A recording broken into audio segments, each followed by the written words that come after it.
Hello friends, how are you. So friends, आज मैं लेकर आया हूँ अनदर एडमिशन रिलेटेड अपडेट।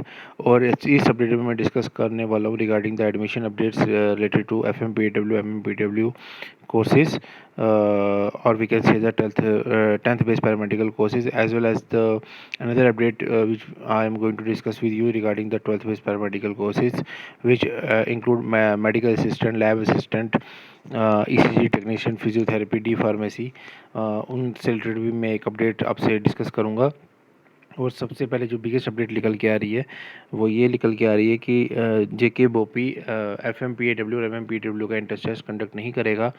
वो जो एडमिशन करेगा वो करेगा on the basis of entrance test, sorry, वो करेगा on the basis of merit basis.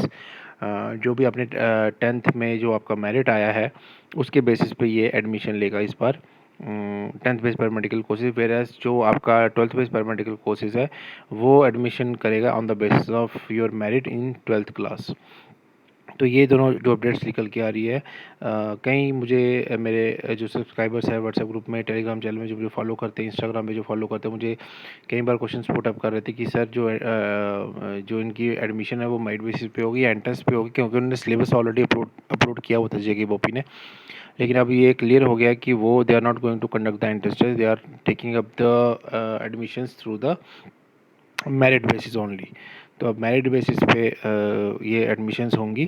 और इसमें उन्होंने क्लियरली मेंशन किया हुआ कि admission to the 10th base paramedical diploma courses, उसके बारे में ये इन्फॉर्मेशन, इस नोटिफिकेशन को अगर हम गो थ्रू कर लें ज़रा, तो इसमें इन्होंने लिखा हुआ कि it is here bye notified for the information of all the applicants who applied for the admission to the 10th base paramedical diploma FMPW MMPW courses 2023 in the government private colleges institutes of UT of J&K Ladakh, UT of Ladakh, that the board shall conduct the counseling for the admission to these courses on the basis of the merit secured by the candidate in the qualifying examination. जो भी आपने qualifying examination है उसमें जो भी आपका merit है, percentage है, उसके बेसिस पे ही आपकी सिलेक्शन होगी।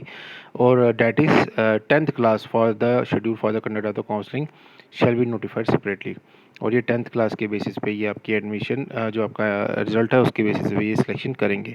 For the applicants who have failed to upload their 10th class marks card due to the non-declaration of the results or due to any other reason during the submission of the online applications are advised to visit the Bopi website regularly for the submission of upload of their marks card. तो उन्होंने बोला है कि आपको अपने जो marks card है उसको अपलोड करना है, बोपी वेबसाइट पे आपको विजिट करना है। क्योंकि अब क्या है कि आपका जो सिलेक्शन होगा, जो प्रोविजनल मेरिट लिस्ट निकलेगी वो निकलेगी on the basis of their percentage. और जो आपके रैंक बनेंगे, क्योंकि सबसे मेन चीज़ होती है रैंक बनना। रैंक चाहे 12th बेस हो, 10th बेस हो, रैंक आपके कैसे बनेंगे 1 2 3 4, उसके बेसिस पे वो आपको कॉल करेंगे काउंसलिंग के लिए। रैंक बनेंगे आपकी परसेंटेज बेसिस पे। अब परसेंटेज बेसिस पे आपको उनको कैसे पता चलेगी, जब आप अपनी मार्क्स कार्ड अपलोड करोगे, चाहे वो 12th की हो या चाहे वो 10th की हो। For the 10th base you have to upload the matric marks card. और अगर आपका 12th हो तो you have to submit your 12th marks card upload. तो उसके हिसाब से आपके क्या बनेंगे, रैंकिंग बनेंगी, रैंक्स बनेंगे जे.एंड.के में। और जे.एंड.के के जब रैंक्स बनेंगे फिर वो काउंसलिंग में कॉल करेंगे, से 1 से लेके 300 रैंक तक या 400 रैंक तक। इस डेट को काउंसलिंग होगी 300 से लेकर, फिर वो क्या करते हैं जेके बोपी वाले 700 रैंक तक में भी। मैं एक एग्जांपल लेके चल रहा हूँ, 700 रैंक को सेकंड डे ऑफ काउंसलिंग होगी। ऐसे वो काउंसलिंग एक शेड्यूल बनाते हैं। अगर ऑफलाइन हुई तो, वैसे तो ऑनलाइन भी हो सकती है, अगर नंबर ऑफ फॉर्म ज़्यादा हुए तो वो फर्स्ट राउंड कई बार जेके बोपी क्या करते हैं कि उसको ऑनलाइन कंडक्ट कर लेते हैं। तो इस तरीके से एक शेड्यूल बनता है।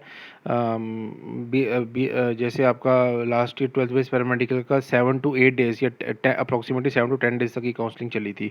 Rank wise they have called, ठीक है, कैंडिडेट्स को कॉल किया गया था फॉर द काउंसलिंग पर्पस, ठीक है।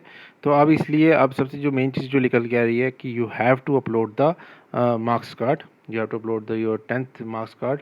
और अगर हम 12th बेस पैरामेडिकल की भी बात कर लें तो you have to upload the क्या कहते हैं marks card of 12th base paramedical courses, ठीक है। बाकी जो अब इनके जो स्टेप बाय स्टेप प्रोसेस है काउंसलिंग के, फर्स्ट राउंड ऑफ काउंसलिंग कैसे होगी, सेकंड राउंड ऑफ काउंसलिंग कैसे होगी, थर्ड राउंड ऑफ काउंसलिंग कैसे होगी, who are eligible in the second round of counselling, who are eligible in the third round of counselling.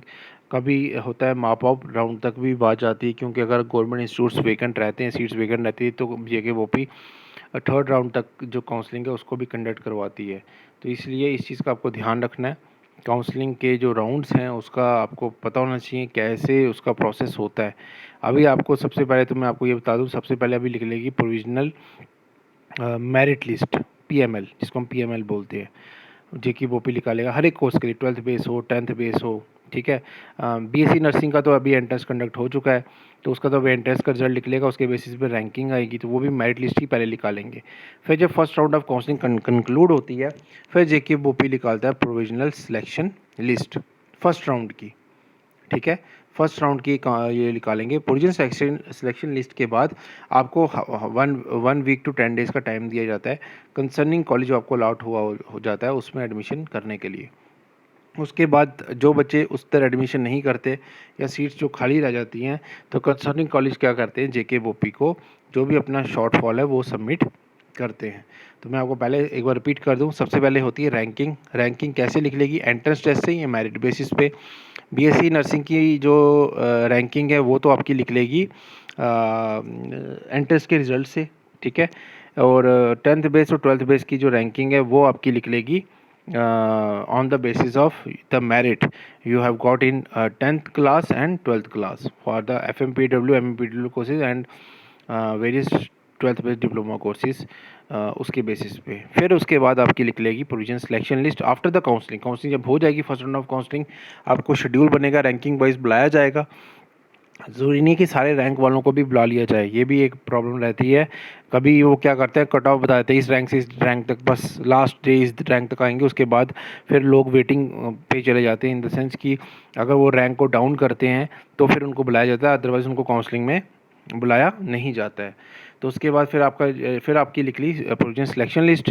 Provision selection list के बाद जब आपको एक हफ्ते का टाइम दिया जाएगा और आपको कंसर्निंग कॉलेज में वो लेना पड़ेगा, एडमिशन लेनी पड़ेगी। और एक सबसे इंपॉर्टेंट पॉइंट ये भी है, जो फर्स्ट राउंड ऑफ काउंसलिंग में जिनको कॉलेज अलॉट होता है उसमें एडमिशन ज़रूर लीजिएगा, तभी आप एलिजिबल बनते हो सेकंड राउंड ऑफ काउंसलिंग के लिए। अगर आप उसमें जो कॉलेज अलॉट हो गया आपने सेलेक्ट कर लिया ड्यूरिंग द काउंसलिंग, और अगर आपने उस कॉलेज में एडमिशन नहीं की, तो आप I think second round of counselling में वो एक इशू क्रिएट हो जाता है, उसमें शायद वो आपको फिर अलाउ नहीं करते, ठीक है। या तो अगर आप फर्स्ट राउंड में एब्सेंट हो तो फिर आप सेकंड राउंड में एलिजिबल होते हो अपेयर होने के लिए। लेकिन आप फर्स्ट राउंड में अपेयर होते हो और एक कॉलेज भी अलॉट कर लेते हो अपने लिए, सिलेक्ट कर लेते हो और उसमें आपको अलॉट हो जाता है जेके बोपी की काउंसलिंग में, और फिर आप एडमिशन नहीं करते और आप सोचते मैं सीधा अपग्रेडेशन राउंड में जाऊंगा, सेकंड राउंड में जाऊंगा, अपग्रेड कर लूँगा कॉलेज, तो वैसे पॉसिबल नहीं है।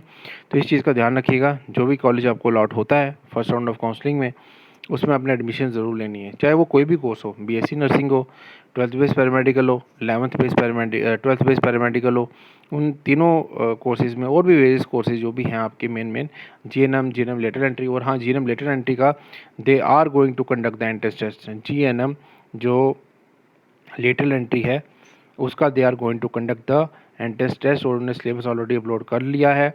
आप प्रिपरेशन रखिए, ठीक है, क्योंकि नंबर ऑफ़ फॉर्म्स इसमें आई थिंक ज़्यादा लगे होंगे, क्योंकि तब एंट्रेंस टेस्ट कंडक्ट करते हैं जब आपका जो फॉर्म्स होते हैं वो 3 to 4 टाइम्स ज़्यादा लगते हैं as compared to the total number of seats.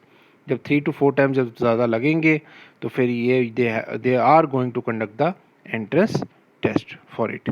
तो इस चीज़ का आप ध्यान रखिएगा कि आप एंट्रेंस टेस्ट के लिए प्रिपेयर करिए। और अब इनका क्लियर हो चुका है इस नोटिफिकेशन के थ्रू कि अब इनका एंट्रेंस टेस्ट तो नहीं कंडक्ट होगा, which includes 10th base paramedical and 12th base paramedical. हाँ, अभी बीएससी नर्सिंग का रिजल्ट आने वाला है, थोड़े दिनों में रिजल्ट आ जाएगा बीएससी नर्सिंग के एंट्रेंस टेस्ट का। फिर मैं उसके बेसिस पे रैंकिंग आएंगी, और रैंकिंग के बाद फिर मैं आपको जो टॉप कॉलेजेस हैं बीएससी नर्सिंग के, बीएससी पैरामेडिकल के, उनके कट ऑफ्स के बारे में डिस्कस करूँगा। और 10th बेस 12th बेस के भी जो इंपॉर्टेंट कॉलेजेस हैं जो काउंसलिंग में आप सेलेक्ट कर सकते हो, वो भी मैं आपसे डिस्कस करूँगा, चाहे प्राइवेट हो या गवर्नमेंट हो। तो आप इस चैनल तक बने रहिए। आई होप आपको ये वीडियो पसंद आया होगा, आपको आपके जो आपका लिए ये हेल्पफुल होगा ये वीडियो। बाकी मैंने डिस्क्रिप्शन बॉक्स पे अपने व्हाट्सएप ग्रुप का लिंक, टेलीग्राम चैनल का लिंक और इंस्टा का लिंक भी दिया हुआ है, आप मुझे उधर भी फॉलो कर सकते हो। जेके वैकेंसीज अपडेट करके मेरा इंस्टाग्राम हैंडल है, डेली बेसिस में वहाँ पे मैं जॉब रिलेटेड इन्फॉर्मेशन शेयर करता हूँ अपने सब्सक्राइबर्स के लिए। और बाकी जो भी आपको कोई क्वेश्चन है, आप मुझे चैनल पे भी, यूट्यूब चैनल पे भी क्वेश्चन पुटअप कर सकते हो। और मुझे व्हाट्सएप ग्रुप पे भी आप मेरे को मैसेज कर सकते हो, टेलीग्राम पे भी कर सकते हो। और जो लोग फर्स्ट टाइम इस वीडियो को देख रहे हैं, काइंडली सब्सक्राइब और चैनल, लाइक कीजिए वीडियो को, शेयर कीजिए चैनल को अपने फ्रेंड्स के साथ। थैंक यू फ्रेंड्स, मिलते हैं नेक्स्ट वीडियो में।